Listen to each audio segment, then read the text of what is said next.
Panchito. Ladies and gentlemen, it's my pleasure to be here at Sun and Fun. Panchito. Larry Kelly and the B25 Panchito.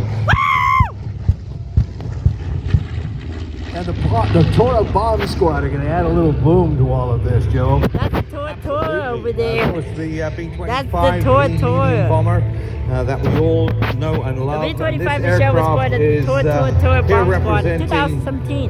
Second And after World this War war. Britain. And of course, we know what happened next without knowing their target or even their destination. The 17th Bomb Group volunteers took off from that ship and began their trip. The B-25s, 80 men, one mission, payback for Pearl Harbor.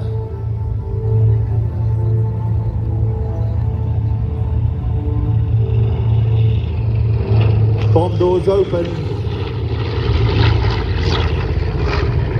The original plan was to launch B-25s within 300 miles of Japan, but unfortunately they had picked up and turn around and go back to the carriers. They had to carry straight on.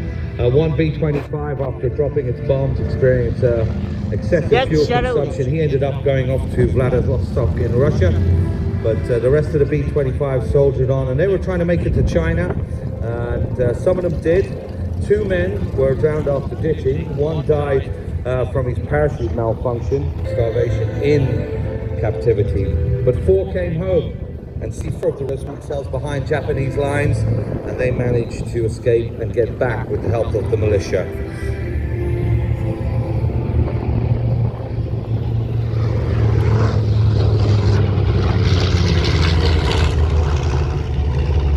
Notice I'm keeping quiet when the aircraft comes through. Well, that's because I just love the sound of those Wright Cyclone engines. 2 of them strapped onto the B-25, producing 3,400 horsepower. Now, to put that into context, most SUVs, what are about 300 horsepower? So that's like 11 SUVs just going past in this wonderful machine. So get ready as we see the aircraft will be coming back very shortly. Panchito crew is now going to drop down. It's approaching to level bombing run. The bomb doors will open up again. And the original design, of course, for the B-25 was a medium altitude level bomber.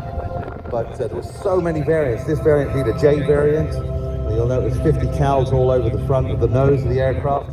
It can actually train 8 of those 50 caliber weapons on the ground. That's a lot of lead heading your way. So look out from your left. You'll see the aircraft approaching with its bomb bay doors open.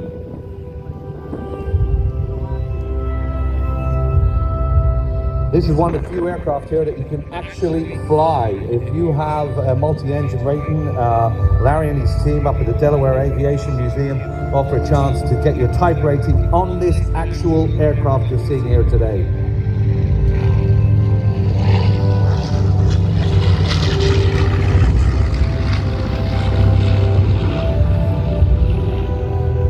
Got to say a big thanks to the team as well. We just saw that beautiful glint of the sun bouncing off that polished aluminium. Can you imagine? You will never complain about polishing your car again if you've got to polish a B-25. And they really do a fantastic job. It takes a long time. As I said, if you want to contact the Delaware Aviation Museum.org, the flight training schedules are on there. You can do a pilot in command. You can do a second in command as well, or even if you're for that special person in your life. For Panchito, it's coming back around for its final pass to give you one more chance to get that signature photograph and the sun bouncing off it as well. So as I said earlier, flying the plane, Larry Kelly, the owner and operator, and sitting beside him, the right-hand seat, is Sabrina Kipp. She's second in command today, and also we have a safety officer on board, Sarah Jasorski. Larry Kelly and the B-25 Panchito.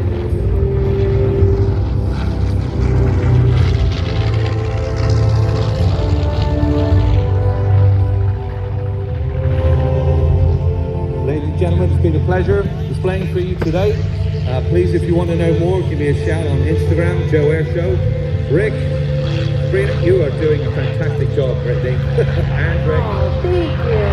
Hang around. And Rick, it's fantastic. Hang around. You love the Warbirds as much as we do. Hang around for a bit as we get Jeff into the sky here, and we'll tell you more about Gunfighter. But we've we've got lots of warbirds coming up in the minutes ahead, so this is going to be an awful lot of fun because I still have to find out, once we get the gaggle of warbirds up there and we get Jeff off stage, I have to find out how you even met. Yeah, there's got to be a story behind the story, my friend. There's a very big story. I can't wait. Jeff Limbaugh is in the sky with the B-51D, known as Gunfighter. Career aviator, became enamored with aviation at a very young age, as so many of us have.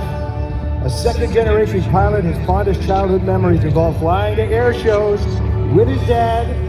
Jeff began flying before he was 13, flew solo at 16, drive, and Panchito with a nice flyby as well. That's the photo pass, Joe. And of course, we'll get Jeff back on stage in just a moment. Roger that.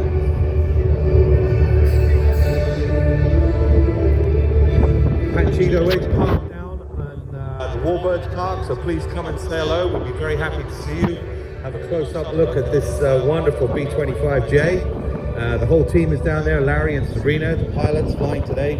If you have any questions about the courses that we offer at Delaware Aviation Museum, we'd be very happy to answer them. It really looks good in the sunshine. I'm not used to the sunshine coming from the UK. This is all new to me. Aircrafts that actually shine in the sky. Joe, it is sun and fun. After all. So, how did you meet Larry?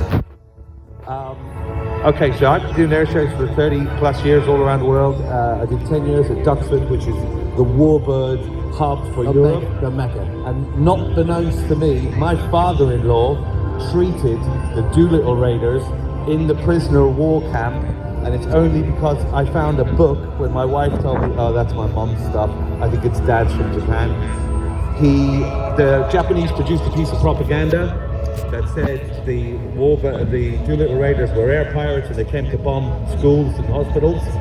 My father-in-law was treating them. He took the pieces of paper out of the magazine, brought it into them. They all signed it. They all wrote their thoughts, as in setting the record straight. Only I can believe this.